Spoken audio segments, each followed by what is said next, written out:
ये निश्चित रूप से डाइविंग दुनिया की छत है। दो विशाल मांस के गोले आसमान से गिरे। लड़का तुरंत डर के मारे विचित्र चेहराएं बनाने लगा। पलक झपकते ही स्विमिंग पूल का पानी उड़ गया। लड़की का नाम द ज्वांग है। वह शरीर के किसी भी हिस्से को बड़ा कर सकता है। अगर तुम्हारे पास भी ऐसी सुपर पावर होती तो तुम सबसे पहले क्या बड़ा करना चाहोगे? बेहतर विकास के लिए द ज्वांग ने सुपर पावर चयन प्रतियोगिता में हिस्सा लेने का फैसला किया, पर जैसे ही वह मंच पर आया उसे जजों ने बहुत मोटा कहकर नापसंद किया। द ज्वांग ने सुना हालात कैसे सहन कर सकता था। उसने तुरंत ही 120 मील प्रति घंटे की गति से अपने बड़े पैर से झटका दिया। हालांकि उसने परीक्षक को प्रभावित कर दिया। एक ओर में खड़े डॉक्टर को मुश्किल हुई। वह गंध सचमुच बहुत तीव्र थी। इसके बाद द ज्वांग का सिर अचानक से फूल गया, जिसका आकार लगभग दरवाजे पर रखे 10 टन के समान था। इस दृश्य ने परीक्षकों को पूरी तरह से जीत लिया। उन्होंने सीधे हाँ कह दिया। दूसरा आने वाला थोड़ा अजीब था। उसकी क्षमता थी लगातार झपकते हुए और उसने एक तरफ खड़े डॉक्टर को भी भटका दिया, इसलिए उसका बाहर होना तय था। इसके बाद मंच पर आया पारदर्शी भाई, जो देखने में लापरवाह लग रहा था, लेकिन उसकी क्षमता कम नहीं थी। वह पल भर में अदृश्य हो गया और सभी लोग चौंक गए। इतना ही नहीं, वह जिन वस्तुओं को छूता है उन्हें भी पारदर्शी बना सकता है और उसके पास दूरदर्शिता भी है, जिससे वह 100 किलोमीटर के भीतर होने वाली हर चीज देख सकता है। ऐसी अद्भुत क्षमता देखकर परीक्षक ने तुरंत हाथ हिलाकर उसे पास कर दिया।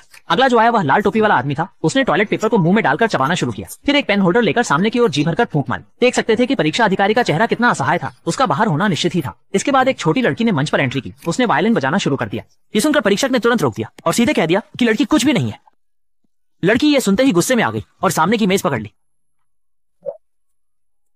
टेबल तुरंत ही ज्यादा राख में बदल गई। ऐसी कला अवश्य पास होना चाहिए। अगली है विचार महिला। वह न केवल दूर से वस्तुओं को नियंत्रित कर सकती है, बल्कि उसके पास और भी कुछ है। पढ़ने की शक्ति है, जो जान सकती है कि सामने वाला व्यक्ति क्या सोच रहा है। 80 साल से सिंगल रहे बूढ़े आदमी के रूप में परीक्षक ये जोखिम उठाने की हिम्मत नहीं कर सकता, इसलिए जल्द ही उसे पास कर दिया। अगला जो मंच पर आया वो तो बहुत ही शानदार था, जिसने परीक्षकों को सामूहिक रूप से हाथ उठाकर समर्पण करने पर मजबूर कर दिया, सिर्फ इसलिए कि वह एक पी कैश व्यक्ति है, जिसके ताजे सुगंध के कारण उसकी तस्वीर पर अयोग्यता की मोहर लग गई। कई स्तरों की छंटाई के बाद अंततः केवल 4 लोग ही चुने गए। भविष्य की आशा के रूप में उन्हें विश्व संकट से निपटने के लिए सुपर हीरो टीम में शामिल किया गया और उनके कोच थे परीक्षा लेने वाले लाओ बाई। लाओ बाई पहले एक सुपर हीरो थे। उनके पास क्विकसिल्वर से भी तेज सुपर स्पीड थी और वे अक्सर मानवता को संकट से बचाते थे। फिर और एक अप्रत्याशित घटना ने उसे हमेशा के लिए उसकी सुपर पावर खो दी। परंतु करीब आधा महीने पहले सेना ने पता लगाया कि एक बुरी शक्ति पृथ्वी की ओर तेजी से बढ़ रही है। जल्द ही पहुंच जाएगा और केवल वही जो उससे मुकाबला कर सकता था। बूढ़ा व्हाइट अपनी सुपर पावर खो चुका है, इसलिए उसे कुछ सुपर पावर वाले बच्चों को तेजी से प्रशिक्षित करना था। शक्ति की जिम्मेदारी के रूप में छोटा पिट पहले सामने आया। उसने दोनों हाथों से 1000 किलोग्राम की विशाल चट्टान उठाई, परंतु परीक्षक ने उसकी स्कर्ट को बदसूरत कहते हुए उसका मजाक उड़ाया। छोटा पिट ये सुनकर तुरंत नाखुश हो गया और बड़ी चट्टान को घुमाकर फेंक दिया।